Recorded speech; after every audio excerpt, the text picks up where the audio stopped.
गणेश जी भगवान की सेठ सेठानी पर अपनी कृपा बनाए रखने की कहानी। एक गांव था जिसमें एक सेठ जी अपने परिवार के साथ रहते थे। सेठ जी का गांव के पास के ही शहर में बड़ा व्यापार था।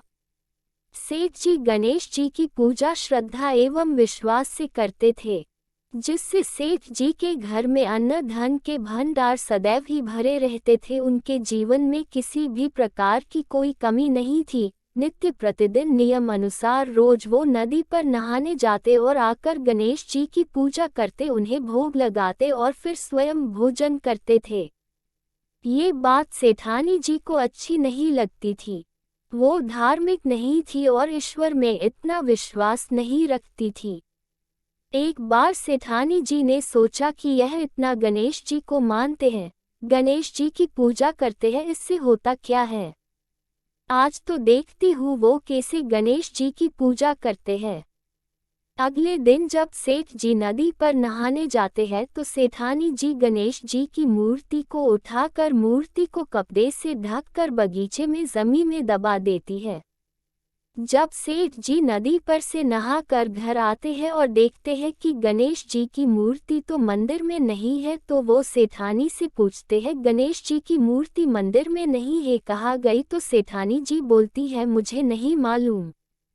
मूर्ति को घर में बहुत ढूंढाते हैं उस दिन, क्योंकि वो गणेश जी को भोग नहीं लगा पाए। इसके लिए सेठ जी ने अन्न जल का भी त्याग कर दिया और गणेश जी से प्रार्थना करने लगे, हे प्रभु, लगता है आप मुझसे रुष्ट हो गए हो और कहीं चले गए हो।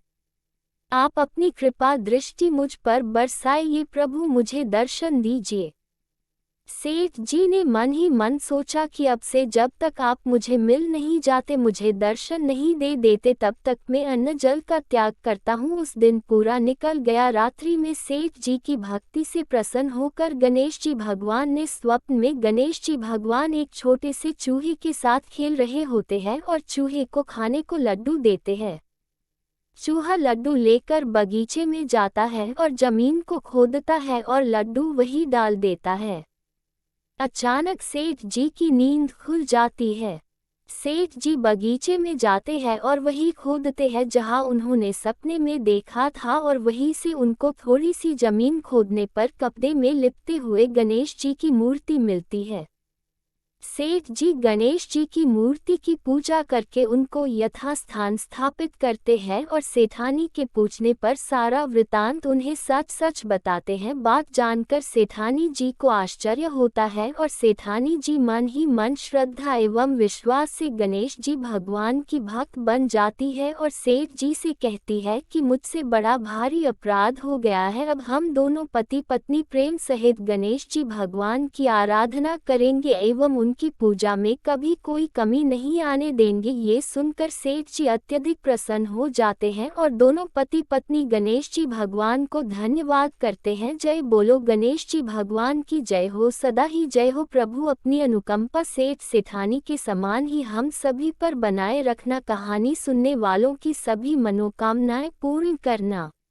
तो दोस्तों, आपको ये कहानी कैसी लगी? यदि आपको कहानी पसंद आई हो तो लाइक, शेयर, कमेंट करें और चैनल पर पहली बार आए हो तो सब्सक्राइब करना मत भूलना। धन्यवाद।